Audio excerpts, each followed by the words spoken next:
اور حدیث پاک میں آتا ہے کہ اگر کسی کے جنازے میں 40 اہل ایمان دعا کرے، یعنی نماز جنازہ میں شریک رہے، تو ان 40 لوگوں کی دعا اللہ رد نہیں کرتا، اللہ پاک کی طرف سے مغفرت کا فیصلہ ہوتا ہے۔ اور جو بنیادی بات مجھے انتہائی اہم اور ضروری کہنی تھی، وہ میں آنے کے بعد تعزیت کے لیے جب مکان پر پہنچا تھا تو ان کی آفس میں بیٹھ کر کے جو بات مجھے کہنی تھی وہ بات میں نے ان کے بچوں کے سامنے، بھائیوں کے سامنے رکھ دی تھی۔ آج اس موقع پر مجھے جو بات کہنی ہے وہ یہ کہ جانا برحق ہے، کوئی ہمیشہ رہنے کے لیے نہیں آیا۔ آدمی میں خوبیاں بھی ہوتی ہیں اور کمیاں بھی ہوتی ہیں، عیب سے پاک صرف اللہ رب العالمین کی ذات ہے۔ اسی لیے نبی کریم صلی اللہ علیہ وسلم کا ارشاد مبارک ہے کہ جانے والوں کی خوبیاں بیان کیا کرو۔ وجہ اس کی یہ ہے کہ جانے والوں کے نقش قدم پر چلنا چاہیے۔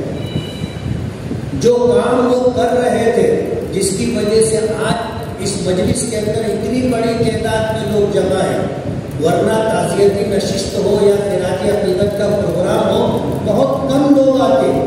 اور یہ تعلق کی بات ہے، عتیق کمال کی ذات میں جو خوبیاں تھیں، شہر جس کا اعتراف کرتا تھا، آج کی اس مجلس میں ہم لوگوں کی شرکت سے اس بات کی تائید ہوتی کہ اللہ پاک نے جو خوبیاں عطا کی تھی اس کا اعتراف آج اس وقت جتنے لوگ موجود ہیں ان کی حاضری ہی اس بات کا اعتراف۔ لوگ سنگھرش سمیتی کے ذمہ داران سے میں یہ کہنا چاہوں گا کہ زندگی میں ان کے ساتھ لگ کر کے شہر کی بھلائی کے لیے، پبلک کے مفاد میں، عوام کی خیرخواہی کے لیے جو کام کیا جاتا تھا، آپ لوگ عتیق کمال کے ساتھ لگ کر کیا کرتے تھے۔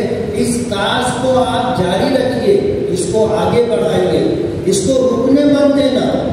یہی اصل خراج عقیدت ہے کہ جانے والے کا جو کام تھا، اس کا جو نقش قدم تھا، اس پر چل کر کے ہم بھی جو ہے وہاں تک پہنچے جہاں عتیق کمال پہنچ چکے، کہ ہمارے جانے کے بعد بھی لوگ جمع ہوں اور ہماری خوبیوں کا تذکرہ کریں۔ ظاہر بات ہے، حدیث پاک میں آتا ہے خیر الناس من ينفع الناس، تم میں سب سے بہتر شخص وہ ہے جو لوگوں کی نفع رسانی کا کام کرے، لوگوں کی بھلائی کا کام کرے، لوگوں کے لیے نفع بخش ہو، وہ لوگوں میں سب سے بہتر ہوتا ہے۔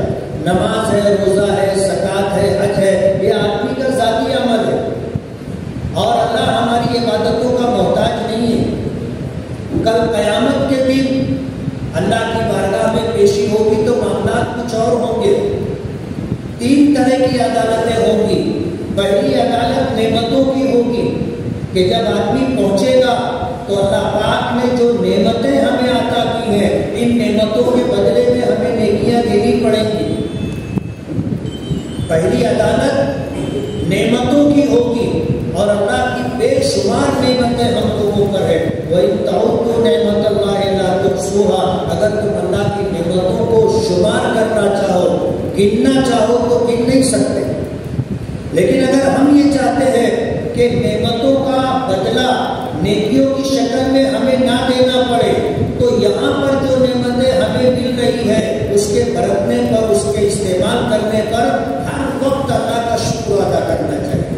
جن نعمتوں کے استعمال پر ہم نے اللہ کا شکر ادا کر دیا، ان نعمتوں کے بدلے میں ہمیں کل قیامت کے دن نعمتوں کی عدالت میں نیکیاں نہیں دینی پڑے۔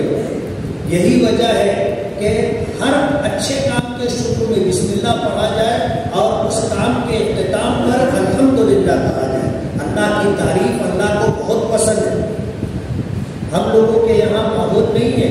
عربوں میں میں ایک مرتبہ بیٹھا ہوا تھا، حج کا موقع تھا، تعلقات ہیں ان کی مجلس میں، رات میں بیٹھا تھا، ایک بچہ بھاگتا ہوا آیا اور آ کر کے اپنے باپ کو لپٹ گیا اور اس نے کہا بابا ماں، یعنی دادا کا انتقال ہو گیا۔ مجلس میں ایک لمحے کے لیے سناٹا ہو گیا، سکتہ طاری ہو گیا لوگوں پر، اور اس کے بعد سب نے کہا الحمدللہ۔ ہم لوگ تو کسی مصیبت کی خبر سنتے ہیں تو قرآنی تعلیمات کے مطابق کہتے ہیں انا للہ و انا الیہ راجعون، کہ اہل ایمان کو جب کوئی مصیبت پہنچتی ہے، جانی یا مالی نقصان ہوتا ہے، تو وہ کہتے ہیں کہ ہم بھی اللہ ہی کے لیے ہیں اور ہمیں بھی اللہ ہی کی طرف لوٹ کر کے جانا ہے۔ اللہ نے اگر جان لی ہے، اللہ نے اگر ہم سے مان لیا ہے، تو ہم بھی اللہ کے، ہم کو بھی جانا ہے۔ اللہ کے فیصلے پر راضی برضا رہنا قرآن کریم کی تعلیمات میں سے۔ آدمی شکایت نہ کرے، یہ کہے کہ اللہ نے لیا تو اللہ نے دیا تھا، ہم بھی اللہ کے، ہمیں بھی اللہ ہی کی طرف لوٹ کر کے جانا ہے۔ یہ قرآنی تعلیم ہے اور ہم لوگ یہی کہتے ہیں، لیکن میں ایک لمحے کے لیے سوچ میں پڑ گیا کہ لوگوں نے الحمدللہ کا، ظاہر بات ہے ہم لوگ اس ماحول میں ہیں جہاں رہتے ہیں، نعمتوں کے ملنے پر، نوازے جانے پر ہم لوگ الحمدللہ کہتے ہیں۔ جب ان لوگوں نے الحمدللہ کہا تو میں سوچ میں پڑ گیا کہ یار اس کا پس منظر کیا ہوگا۔ ذہن میں اس وقت بات نہیں تھی۔ دوسرے دن جب بیٹھے، ماحول تھوڑا سا بدلا ہوا تھا، تو میں نے کہا کہ کل میں نے ایک نئی بات دیکھی اور اس بات کا میں نے تذکرہ کیا کہ جب انتقال کی خبر ملی تو سب نے الحمدللہ کہا۔ تو کہنے لگے کہ آپ کے یہاں کیا کہتے ہیں؟ تو میں نے کہا ہمارے یہاں تو انا للہ و انا الیہ راجعون کہتے ہیں۔ کہنے لگے کہ یہ صحیح ہے، یہ تو قرآن کریم کی تعلیمات میں سے، لیکن مسلم شریف کی روایت ہے، مسلم شریف کی روایت ہے کہ کل قیامت کے دن میدان محشر میں ایک فرشتہ اللہ پاک کی طرف سے اعلان کرے گا اور کہے گا کہ این الحمادون، کہاں ہے وہ لوگ جو ہر حال میں اللہ کی تعریف کرتے ہیں؟ نعمت ملے تو اللہ کی تعریف، جانی مالی نقصان ہو تو اللہ کی تعریف۔ این الحمادون، کہاں ہے ہر حال میں اللہ کی تعریف کرنے والے؟ تو ایک جماعت کھڑی ہوگی، اللہ پاک فرمائیں گے بغیر حساب کتاب جنت میں جاؤ۔ اب ظاہر بات ہے اللہ کا فیصلہ ہے، دنیا کی کوئی طاقت نہ زندگی دے سکتی ہے اور نہ کسی کو موت سے ہمکنار کر سکتی ہے۔ اگر کوئی قاتل کسی کو قبض بھی کرتا ہے تو اس کی روح قبض کرنے کے لیے جو خدائی نظام ہے وہی نظام چلتا ہے، فرشتے ہی آ کر کے اس کی روح قبض کرتے ہیں اور وہی وقت اس کے لیے موت کا وقت ہوتا ہے، وہی وقت اس کے لیے موت کا وقت ہوتا ہے۔ ایسا نہیں ہوتا کہ کسی نے کسی کو قتل کر دیا تو وقت سے پہلے وہ مر گیا، نہیں، اس کے لیے موت کا وقت وہی مقرر ہے۔ تو ہر حال میں اللہ کی تعریف اللہ کو پسند ہے۔ پہلی عدالت ہوگی نعمتوں کی، آدمی جب پہنچے گا اس سے پوچھا جائے کہ تجھے میں نے کھانا دیا تھا، پانی دیا تھا، لباس دیا تھا، انسان بنایا تھا، تجھے میں نے ایمان کی دولت دی تھی، اسلام کا سرمایہ دیا تھا، اپنے آخری نبی اور اپنے محبوب کا امتی بنایا تھا، قرآن کریم دیا تھا، صحت و تندرستی دی تھی، مکان دیا تھا، لباس دیا تھا، عزت دی تھی، سماج میں بدل مقام دیا تھا، اس کے بدلے میں نیکیاں جمع کراؤ۔ کتنے ایسے ہوں گے کہ پہلی ہی عدالت میں ان کی نیکیاں ختم ہو جائیں؟ دوسری عدالت ہوگی حقوق العباد کی، جہاں پر اللہ پاک کی طرف سے معافی نہیں ہے، وہاں جس کا حق ہوگا وہ کھڑا رہے گا اپنا حق لینے کے لیے اور اسے وہاں پر اس کا حق دلایا جائے گا، اس لیے کہ وہ دن انصاف کا دن ہوگا۔ حضور پاک صلی اللہ علیہ وسلم فرماتے ہیں کہ اگر سینگ والی بکری نے دنیا میں بے سینگ والی بکری کو مارا ہوگا تو اللہ پاک بے سینگ والی کو بکری کو سینگ عطا کریں گے اور بدلہ لینے کا حکم دیں گے، اور بدلہ لینے کے بعد دونوں کو مٹی کر دیا جائے گا۔ تو وہاں پر اہل حقوق اپنا حق لینے کے لیے کھڑے ہوں گے اور ہمیں ان کا حق ادا کرنا پڑے گا۔ اللہ پاک کی طرف سے یہ اعلان ہے کہ جب تک بندہ معاف نہیں کرے گا میں معاف نہیں کروں گا۔ تیسری عدالت ہے حقوق اللہ کی، حقوق اللہ کے حقوق کی۔ اللہ بے نیاز ہے، اس کو کسی چیز کی ضرورت نہیں ہے، وہ بخشنے پہ آئے گا، زندگی بھر کے گناہوں کو ایک لمحے میں بخش دے گا اور اللہ کا کچھ بگڑے گا نہیں۔ لیکن یہ جو معاملات ہیں، ان معاملات کے پیش نظر کسی کا جانا ہمارے لیے عبرت کی بات ہے۔ نہ میں نے سوچا، نہ کسی نے سوچا، نہ مرحوم عتیق کمال نے سوچا ہوگا کہ یہ میری زندگی کا آخری دن، آخری لمحات ہے اور میں سو رہا ہوں تو یہ نیند میرے لیے ابدی نیند ہوگی، ہمیشہ کے لیے میں سو رہا ہوں، اس نے سوچا بھی نہیں ہوگا۔ ہم میں سے کب کس کا بلانا آ جائے اللہ بہتر جانتا ہے۔ اور ایسے بھی اب جیسے جیسے زمانہ قیامت سے قریب ہوتا جا رہا ہے ویسے ویسے لوگوں کی عمریں کم ہوتی جا رہی ہیں۔ آپ دیکھ لو اتنا بڑا مجمع ہے، کئی 100 لوگ ہیں، اس میں کوئی بوڑھا آپ کو دکھ رہا ہے؟ اب تو بڑھاپے تک نہیں پہنچتے، عمریں لوگوں کی کم ہو گئی ہیں، جلدی جلدی لوگ جانے لگے ہیں، تو ہم لوگ کی زندگی کے آخری پائدان پر ہے، نہ معلوم کب انجانب اللہ بلانا آ جائے۔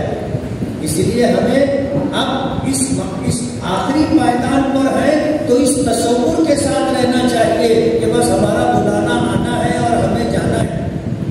ظاہر بات ہے جب یہ سوچ ہوگی تو ہی ہم لوگ آخرت کی تیاری کریں گے، اور اگر ہم یہ سوچتے رہے کہ نہیں ہمیں مرنا نہیں ہے تو پھر آدمی اللہ کو راضی کرنے کے لیے کوشش نہیں کرتا۔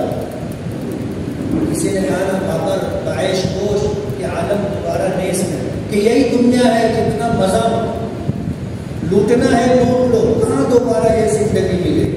لیکن یہ زندگی اللہ نے ہمیں آخرت بنانے کے لیے، نصیب سے اللہ روزی دیتا ہے، کوئی اپنی مرضی سے نہ مالدار بن جاتا ہے نہ اپنی مرضی سے غریب ہوتا ہے۔ خدا نے جس کا جو نصیب بنایا ہے اس کو وہ ملتا ہے اور ہر حال میں ملتا ہے۔ دنیا کی کوئی طاقت اللہ کے فیصلے کو بدل نہیں سکتی، ہر حال میں اللہ کا فیصلہ نافذ ہوتا ہے، اور اللہ نے نصیب بنایا ہے اور اس نصیب کو دنیا کی کوئی طاقت بدل نہیں سکتی۔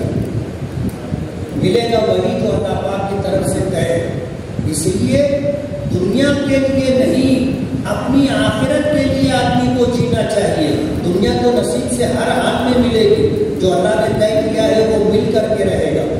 اس لیے ہمارے لیے بھی عبرت کی بات ہے مرحوم عتیق کمال کا اچانک جانا، اہل خاندان کے لیے، متعلقین کے لیے، دوست و احباب کے لیے، سبھی کے لیے بہت دکھ اور صدمے کی بات ہے، لیکن یہ اللہ کا فیصلہ ہے اور ہمیں یہ حکم ہے کہ ہم اللہ کے فیصلے پر راضی رہیں اور ہم زبان سے کہیں انا للہ، اگر عتیق کمال گئے ہیں تو ہم بھی اللہ کے، وَإِنَّا إِلَيْهِ رَاجِعُونَ، اور ہمیں بھی اللہ ہی کے پاس لوٹ کر کے جانا ہے، جہاں عتیق کمال گئے ہیں وہیں پر ہمیں بھی جانا ہے۔